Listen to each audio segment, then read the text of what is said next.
So, I know it's been a minute since I dropped any videos on my channel, but before we start this video, I would like to remind everyone to go like and subscribe. Not that long ago, we surpassed 6,000 subscribers. You guys have been amazing. Let's keep that up. Let's try to get to 10K, which would be a crazy goal. So go ahead, like and subscribe, turn on notification bells so you guys don't miss out on future videos and future giveaways that I may or may not host. Wink, wink. Anyways, Pokemon Scarlet and Violet. A new trailer was dropped today. There was some interesting information that they covered. I'm just gonna talk about the two biggest points that came up from the trailer that I think are very important. Now, I will say, all the information they show is always gonna be cool, um, important. But I feel like, for example, player customization, Pokemon interactions like picnics, camping, like I kind of expect that to be in the game already, and therefore I'm not excited about it because one, personally, I don't care. I like battling. That's it. And two, it's like it's 2022. Like we should be able to play with our Pokemon in 2022 on a Switch. Uh, my biggest criticism of this trailer is that there was a lot of graphical rendering or a lot of FPS drops on certain Pokemon and certain things moving in the trailer, which is a big reminder that we really need a new Nintendo Switch hardware. Like a Nintendo Switch 2 or something that has better processing power. Because the current Switch clearly is outdated. I mean, we've had this Switch for over 5 years, about to be 6 come March.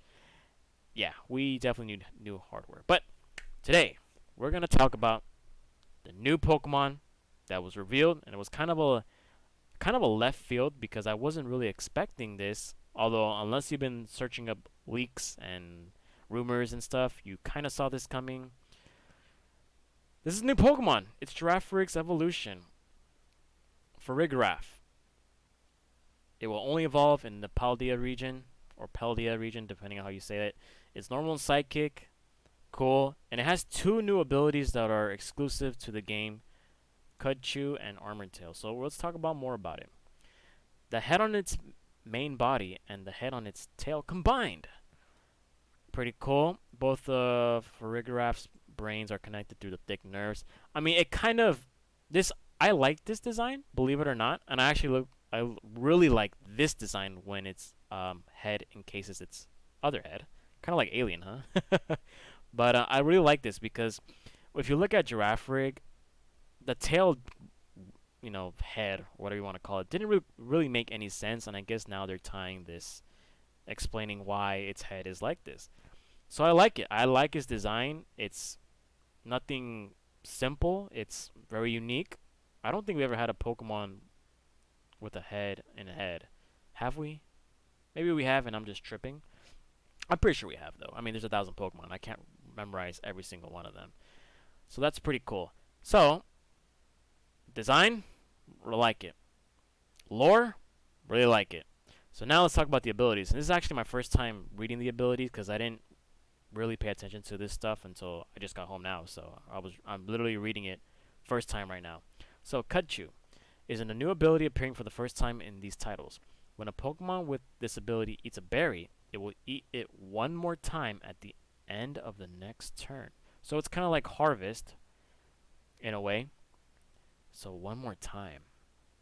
This is actually going to be pretty interesting for Pokemon that have the, Salac Berry is a pretty good one. Lychee Berry, although it's not really, I don't really see it much in competitive play. I think Salac Berry is going to be pretty big. I think they're trying to push the idea that berries are just as important as the choice items, Life Orb, Assault Vest, and all that stuff. And it just says eats a berry, so it could be any berry you want. I think Salac Berry, it's like the first one that comes to mind. This actually would be pretty cool ability. I think it's a cool ability for Farigiraf. Citrus Berry can be used again, so that'd be pretty cool. I mean, we got to see its move pool and whatnot, and see like what can it benefit from it, and even its stats too. But that's a cool ability. And then we got another new ability called Armored Tail. It is another ability appearing for the first time in these titles. It makes opposing Pokemon Unable to use priority moves. That's pretty sick. I feel like I've heard of this ability before. Doesn't I'm pretty sure Queen's Majesty, right? Isn't that's the equivalent? That's like the equivalent of Queen's Majesty with the Tisserina, which is the grass Pokemon from the Alolan region. It prevents you from getting hit from priority moves. And then I think there's also another one, Bruxish,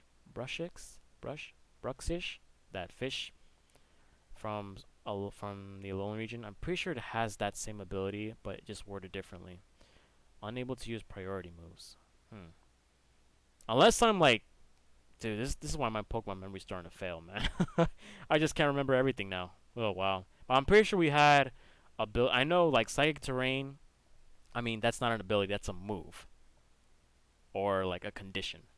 But yeah, those are pretty cool abilities.